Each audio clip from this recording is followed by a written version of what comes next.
Benza Guru Pema Siddhi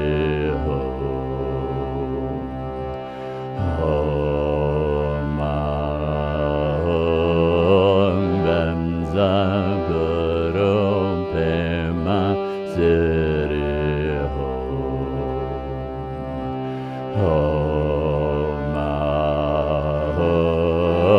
Benza Guru Pema Siddhi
Om Tare Tuttare Ture Soha. Om Tare Tuttare Ture Soha.